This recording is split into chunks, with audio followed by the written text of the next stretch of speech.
Yoo-hoo! Ryan here, and I'm on play.velocity-mc.com.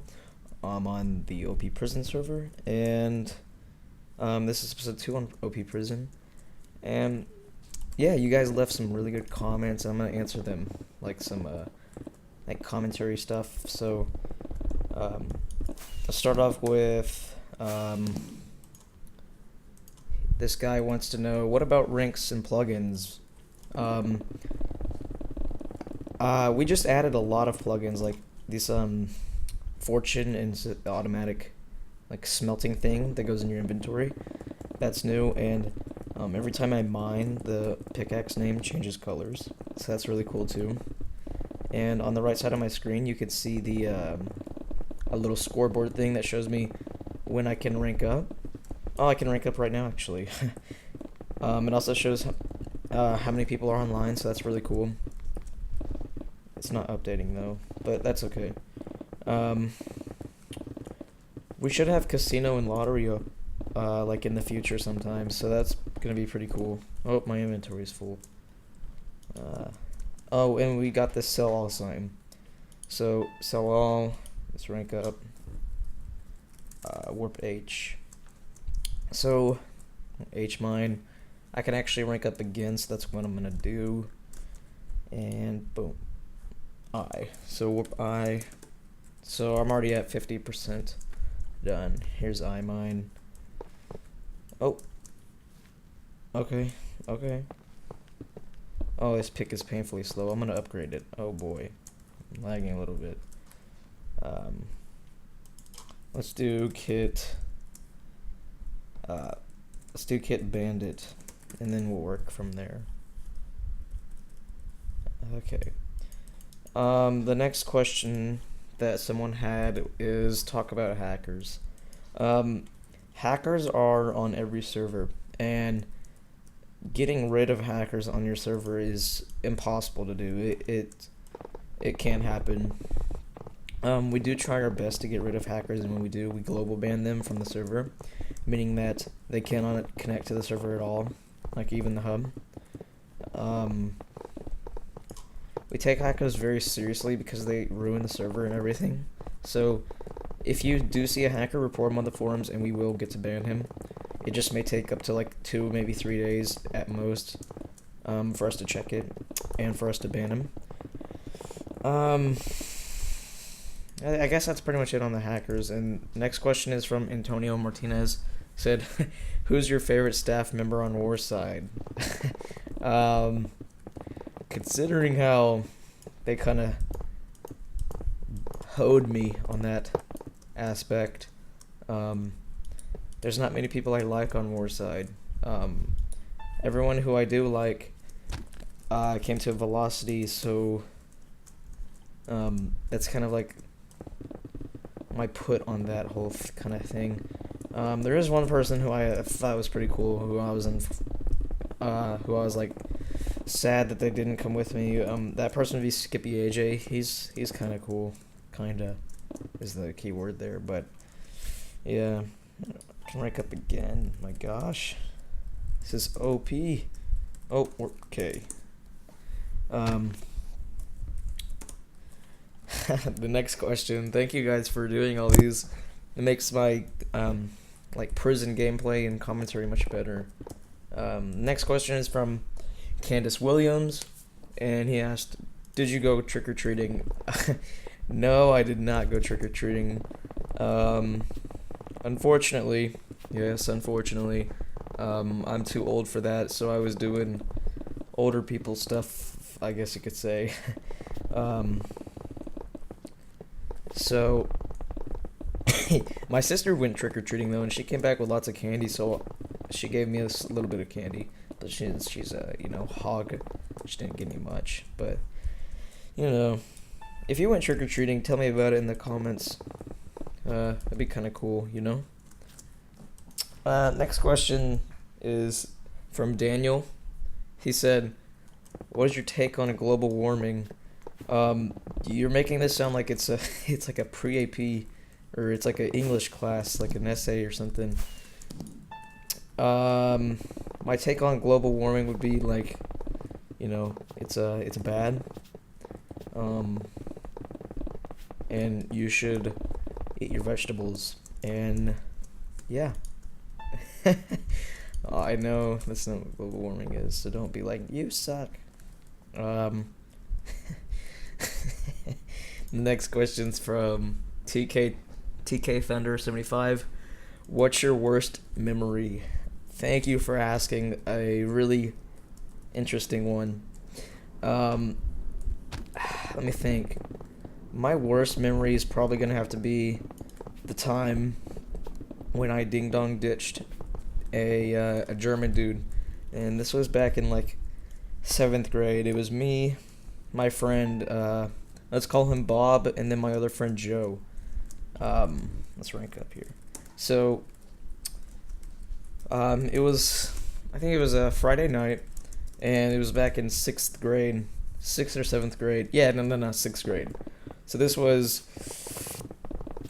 so I'm a junior now, 11th grade, so 6th grade, whatever, how many years that is, 5 years? It's like 5 or 6 years, more like 7, 5, 6, 7 years ago, around that time. So, we ding dong dished this dude who we called the German guy. It was our first time getting him, and we knew about him. He was like a marathon runner, right? So we knew this dude would be fit, and we thought he would chase us, so it'd be fun. But boy, were we freaking wrong.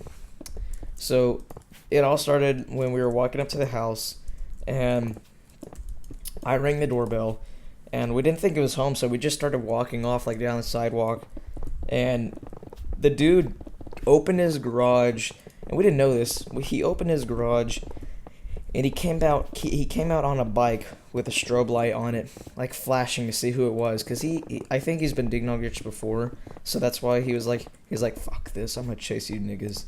So we turn around and we see him behind us on his little bike, and we're like scared, so we were freaking out. It was so scary. We ran off the road. We were like on a road, so we like ran off into like a little field, and there was a sewer. So we went into the sewer, and at the time this was like in December. So during December, like the water is pretty cold. So this sewer had like water like up to our knees.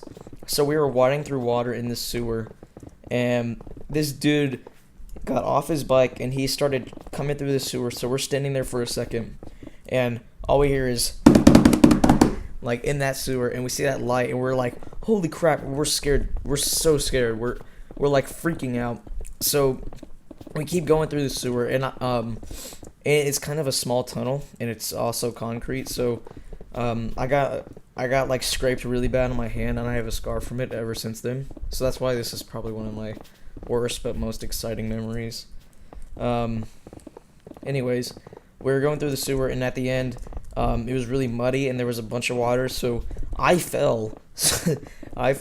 And my friends kept going, and then they helped me back up so that we could get away.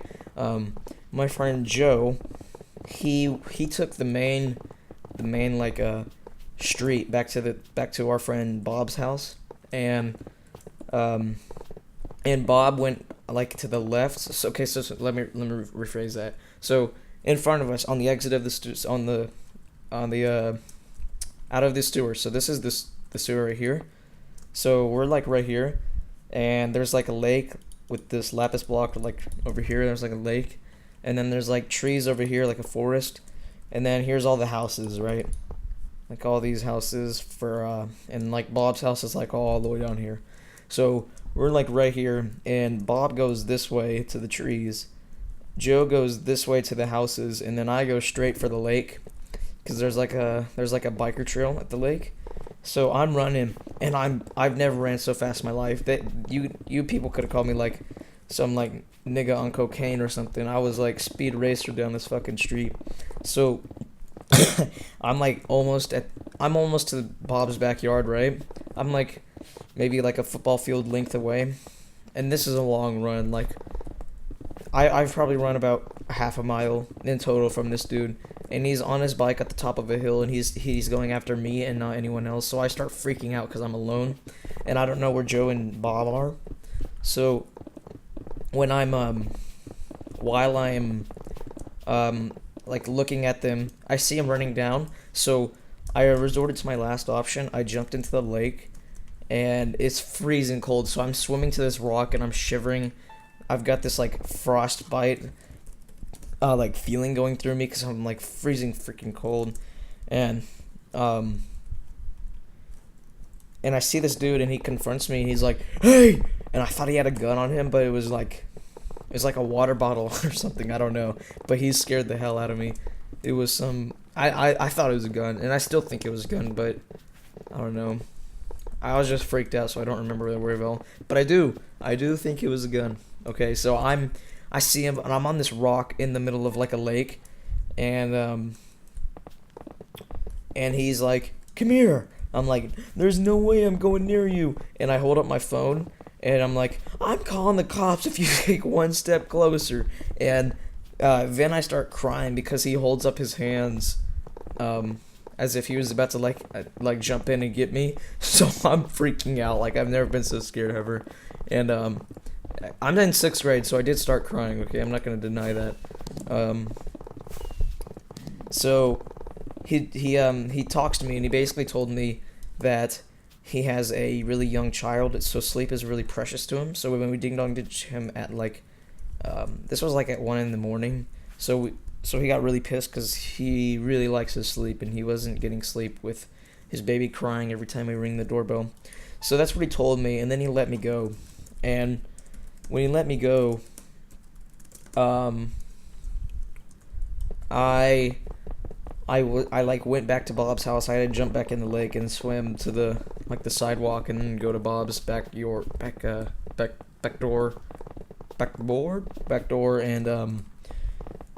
then I like knocked on it, and my friend my friend Joe was sitting there eating pasta. I was so pissed. And then Joe ended up being hiding behind a tree, and he watched the whole thing. So imagine this. What if I was like getting killed and Joe just watched me like while I was getting killed? That's what a friend. We are still best friends till this day. We hang out like all the time. But that was I remember getting that scar, and I still have it on my hand. It hurts. It never hurt, but like at that time I remember bleeding and hurting really much, like a ton. So Joe told me that he was laughing his ass off, but he was also scared at the same time because he thought he was gonna hurt me too. So let's wrap it up. That was my most exciting, most memorable, but maybe the worst memory I've ever had. I have another memory, but I'll save that for another time if someone comments it below. So, let's rank up. Wow, what a boss. I'm an O. Alright, I think there's one more question. Okay, so this... Alright, John McDonald. He asked, what are your thoughts on Ebola? Wow, what a crazy question. Ebola. Well, Ebola was from Africa, right? It's like originated from Africa. It happened when, I think a mosquito like bit someone, and they transmitted it to a dude, and then that dude carried it from one person to another. And the only way to get Ebola is from bodily fluid contact. So like if I were to spit and the spit got in your mouth, boom, you got Ebola. Ebola also lives in your sperm for up to 7 weeks, like even after you got rid of it. So that's pretty cray. My thoughts on Ebola. Well, I'm not really sure what you mean by what are my thoughts, but thoughts. But Ebola was first. It was in Dallas, Texas, and that's where I live actually. And at first, everyone was freaking out. So the day we found out someone had Ebola in Dallas, like half the school didn't show up. It was crazy. I went to school because I knew there's fucking no way he's gonna be even near us. He's like, the Ebola patient was like 45 minutes away from me, so I wasn't scared at all. But people were freaking out, and at the time, people were making jokes about it and shit. and we actually had a kid get arrested for making a joke in my school district. Um, and I don't know. I don't really know what you mean by this question. I think Ebola is like a joke. Like, there's really no point in getting it so big. Like, freaking, like, people are making Ebola jokes when Ebola's like cancer. People die from cancer and no one cares about it. You know what I mean? Hopefully you know what I mean. But, I guess it's bad. I don't like the fact that people joke about it because I think some of the jokes are funny, like Golden Ebola. I don't know if you guys. It's a Gold Lips. If you know who that is, he's a YouTuber. He's got like 20k subs. What rank am I? I'm O. He's got like 20k subs and he's an SG YouTuber, and people are calling him Golden Ebola, which I thought is kind of funny, but it's still kind of messed up, you know. So I guess I don't know. I don't know. Yeah, I don't know. This kind of wraps up the video. If you guys can please leave a like and like if you enjoyed, and comment below what you want me to talk about next episode. And if you can, you know, have swag, and I'll see you later. Bye.